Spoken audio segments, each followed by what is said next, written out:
Hi guys, and in this video I'm going to be going over a few things that I don't like about my car. So I'm not going to be super negative, but just a few subtle changes that could be made to the car. They've obviously released a new version, but if they made a few changes to this car it would have been perfect and I'd be happy to keep this car forever. But yeah, let's jump in the car, go for a drive and go over a few things.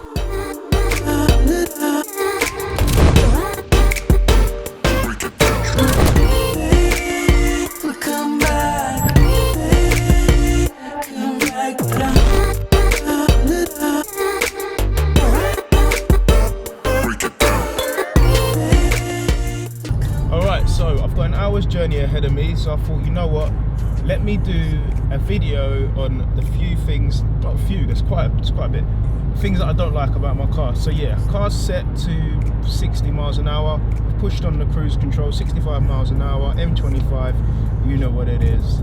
So yeah, let's crack on. So, in no particular order, number one, the chrome. So, this is the AMG line, so this is the top, this is the highest spec you can get in terms of your lower versions such as the Sport and the SE, etc. This is practically the S line of Audi, so S line Sport, etc.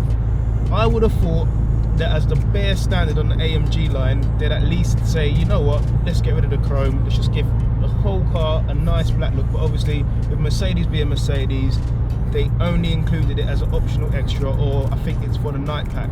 So that's something that I will have to do separately. I will have to go down to either a wrapping shop, because I'm not going to do it myself. I'm going to make sure the car looks as good as possible. So stuff like that, I'll get it done professionally. But yeah, something else is the arc. So the way that the back windows are shaped, it's not ideal, especially if you've got passengers that are, I don't know, 6 foot or taller, or you've got a baby seat like me, my son, not baby, he's going to hate me for calling me baby, but you've got a toddler seat, it's a bit tough. If he's going to live there, that's fine, but when you're putting the toddler into the seat, you've got to watch your head, he's got to watch, or she's going to have to watch her head, and it's not ideal. And if you look at the new shape, the W177, the new shape A-Class, they've kind of flattened out the arc, so it's hopefully going to make a much more, not enjoyable experience, but make things a lot easier in terms of making sure that people can get in and comfortability. What? I really do need to brush up on my English. Something else is the exhausts. So on the pre-facelift, the rear of the car, the exhausts are just real. We're going through a tunnel now, so let's pop that into sport. Wind down the window just a tad.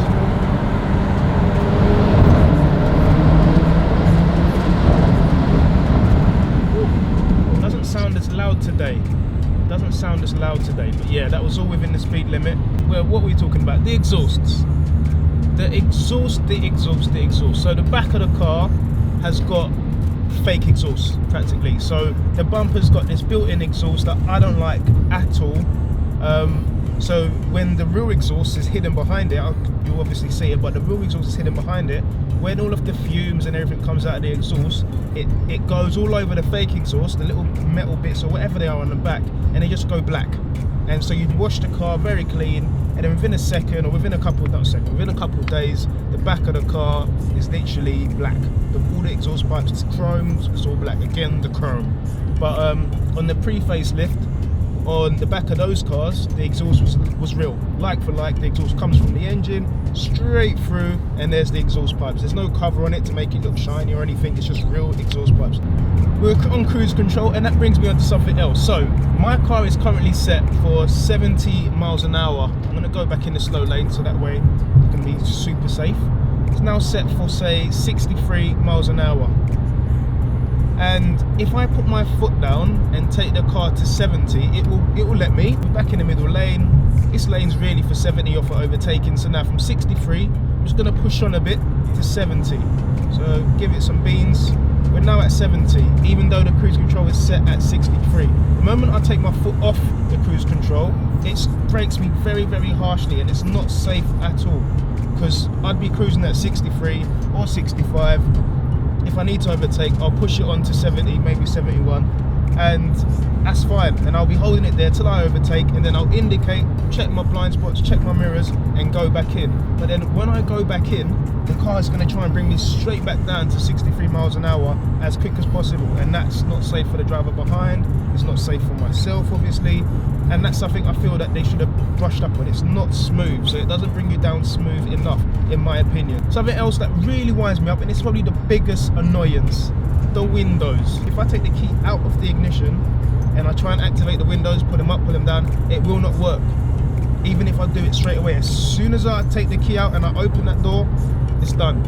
Your car is now dead, which is annoying, because I think they'd at least give you 30 seconds or wait until you've actually locked the car before deactivating all of this little panel here. So that's something else, winds me up. I don't know if it's just on the A-Class or whether I've got a budget spec. I don't think I have, but it's just really annoying. So that's something else, not ideal. Something else is the parking sensors. So this car's fitted with Park Pilot, which means it can park me in spaces. It's got the front and back sensors, which I love. So I'd be at a junction in the city, waiting to turn right or something, in a residential area. There'll be cars on my left, cars on my right, and the sensors will just be going off. I don't know if it's because the car's dirty, but the sensors will just be going crazy, saying, oh, watch out, there's a car on your right, watch out, there's a car on your left. The car is off, there's no one in the cars. Two more things. Two more things. This, the armrest. The armrest is cool, but say if I've got a passenger who likes to be the DJ and likes to change the music, you can obviously use the panel here. If you just want to use your phone and just go through it, obviously not while I'm driving, but if the passenger wants to use the phone and just quickly find that track rather than playing around with all of this, or use it just to check, I don't know, where the local Nando's is or whatever, you can do it all with the panel. I'm not going to complain. The entertainment system, you can do all of that, but sometimes it's just quicker just to get your hands on the phone and get it done, obviously not as the driver, as I've said. And once that happens, the armrest has to stay up, because the way the wiring is, if you put the armrest down, it's going to crush the wiring. And I know a few people have had problems. With the Apple CarPlay and it not working properly, and I had that same problem, and it was down to wires being crushed and wires in the system. So it's not an ideal, what's the word? The way they made it is not ideal. The way that the new shape has been made, the W177, is at the front you've got your USB port, which is good, and you've got a little slide bit, so your armrest is going to stay there all day. Your passenger's not going to play around with your armrest. You're not going to have to wait for them to finish. They can literally hold the phone in their hands while it's still plugged in, and it's not going to affect you at all. And I think that is something that they've done really, really well. So hat off to you, Mercedes, on that one. Hat off. And last but not least, if you're like me and you have days where you just want to cruise, there's no rush, save a bit of petrol, enjoy the scenery, you're going to put it in eco. Say if you just quickly see, oh look, there's another A2, oh look, it's Drew or it's Reese, let me smoke them. If I'm going to put my car in sport, I'm going to have to take my eyes off the road, remember where that button is, and then press, have a look, comfort, and then now it's in sport. Now I can indicate, put my foot down and do all of that crazy stuff. So just for the sake of it, indicate. Have that little face that makes you look like you're driving really fast when you're still only doing 70 miles an hour. That's annoying that it's down here. If everything's meant to be driver focused, I don't know why they couldn't include one little button like they did on the Audi. I'm not an Audi fanboy, but I did love my Audis. There's no button. There's no button that can be customized for you to have as whatever you want. So on some models, I know they had the button was on the steering wheel, and you could have it as your drive select button, so that's comfort, sport, economy, or whatever. Or you could even have it as a special button to say change from radio to your media, your phone media, or whatever you want to listen to. And that's something else that really, really sucks. I thought, just give us one button on the steering wheel. And most people that, I don't know, not drive like me, but most people that enjoy having a little spirited driving with their car would set it up as the dynamic select, because I'm quite sure if I did a poll, a lot of people would say that should be on every steering wheel. You should have one button that you can customize to whatever you want. That's something that I feel definitely should be on every car, and it's not. So maybe on the next one it should be there, because obviously the new one doesn't have it. I've seen it, I've driven it, I've done a review on it as well. That will be coming shortly. But yeah, so overall, I'm going to be honest, I love this car. It's a great little fun car. It's not enough people know about it. It's like hidden, because when I was gonna go from my A3, I was thinking about a lot of cars, and this car popped up in the last minute. Other than that, it would have been GTI.